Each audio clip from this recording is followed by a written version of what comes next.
Ciao Anima Bella, welcome back. Today we are exploring another subtrait that might sound deceptively simple, but in reality touches the deepest parts of how we relate, trust, and share space: collaboration. In the EVO Personal Potential Analysis, or EPA framework, this is a supporting trait, a nuance of our behavioral map. It doesn't shout, it doesn't always show up on stage, but when it's missing, you feel it. Projects stall, or teams fracture, or ideas stay trapped in isolation. Because collaboration isn't about being friendly, it's about knowing when and how to share the load with grace, humility, and purpose. Let's dive into what this trait reveals and how to redesign it when working with others feels hard, slow, or just not worth our time.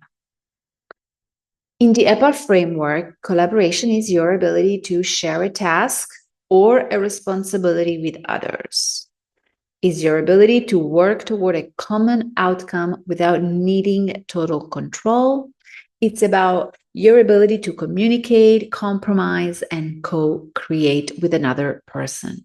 This subtrait is shaped by your levels of or your scores on the EPA framework of understanding, empathy, centrality, and self-discipline. So, like most of the other subtraits, it's connected to the main traits, the main behaviors that we bring into our business.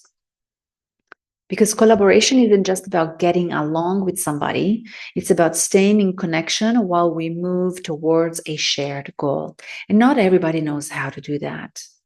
So when we have a low collaboration score, we may prefer doing things ourselves, not because we're arrogant, but because it feels quicker and easier. We might avoid joint projects or group work or team meetings, and we might struggle to trust others' timing, competence, or commitment. And we might also get frustrated with compromise and secretly think, if I want it done right, I have to do it myself. Does this sound familiar to you? Low collaboration often isn't resistance, it's protection. It's our system saying, I've been burned, I've been slowed down, I've been disappointed, I've taken the blame and fall for somebody else's responsibility. And so we close the door. And we don't do it out of ego, but we do it out of experience, out of a sense of protection. But closing the door for too long, well, it leads to isolation. And in isolation is where dreams shrink. So think of collaboration, of the subtrait collaboration, like a bridge between two minds, two visions, two timelines. Building that bridge definitely takes effort. It wobbles, it sways, sometimes it breaks. But when it works, ideas evolve, blind spots vanish, a solution you'd never have found alone appear like magic. Collaboration is like a sacred exchange of energy, of perspective, of support, but only if you're willing to build your part of the bridge. When your subtrait collaboration score is high, you probably enjoy brainstorming, teamwork, shared decision making, and you feel energized by co creating things with other people. You know how to balance your voice with others' input, and you share credit easily. However, too much collaboration can have shadows, sides as well, because you might over collaborate to avoid full responsibility, lose clarity maybe on your own vision while trying to keep everybody happy, or you might depend too heavily on others for momentum because you cannot carry your own rhythm with sacred discipline. So if you keep merging without anchoring, you lose yourself, a little bit like empathy. True collaboration is not about becoming one with other people. It's about building together without disappearing. Collaboration, spiritually speaking, at its heart is an invitation to heal the lone wolf syndrome or wound. You know the story. No one helps me. I always end up doing it all. I work better alone. I can only count on myself. And maybe that is true, or that has been true for a season or a couple of seasons of your life. But soul work invites us into interdependence, into connection, not codependence, and not total self reliance. Beautiful, sacred space in between of interdependence or interconnection. And in this space of interdependence, you remain fully you, while you still let others walk beside you. So, how can we redesign this collaboration trait? So, if collaboration is a challenge for you, here is where you may begin. Start small. First thing, start small. Don't jump into a co-founded project or try co-hosting something with people of huge impact or something really big. Start small. Maybe co-write a post or co-write a podcast or simply ask for input by other people on something that you've created. So start small. Start inviting other people into your creation, allowing them to offer their input openly.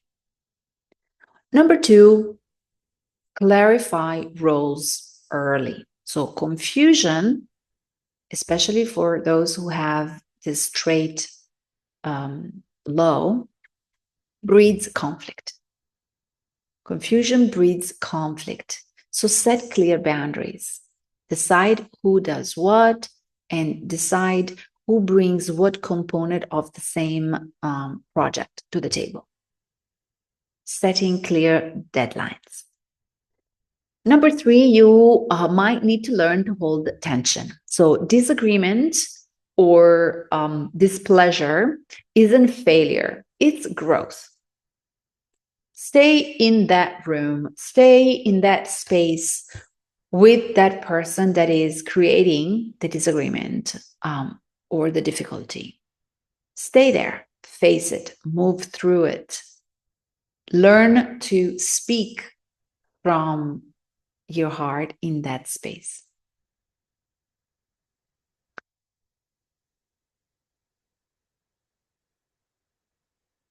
I want to also offer one advice to those people who over collaborate.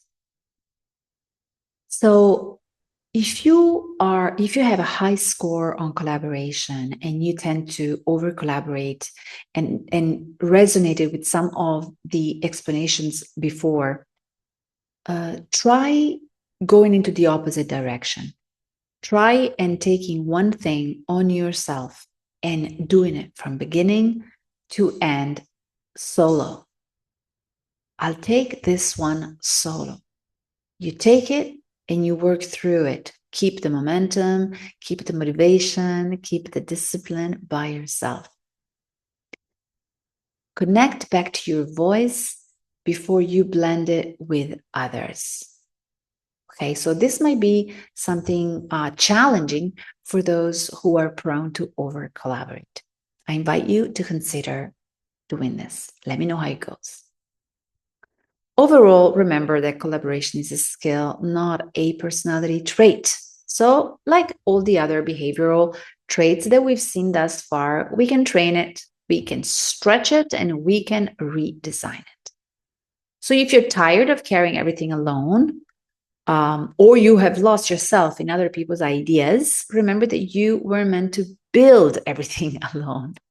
Your vision might need you to collaborate wisely and efficiently with other people because you were meant to learn how to build better together. So this is a very interesting topic and a little bit delicate, maybe a little bit controversial for you. Let me know what resonated most with you. And if you'd like to explore certain aspects of it together, we will do that. drop me a like and a follow. It really helps. I'm super grateful. And until next time, ti abbraccio forte.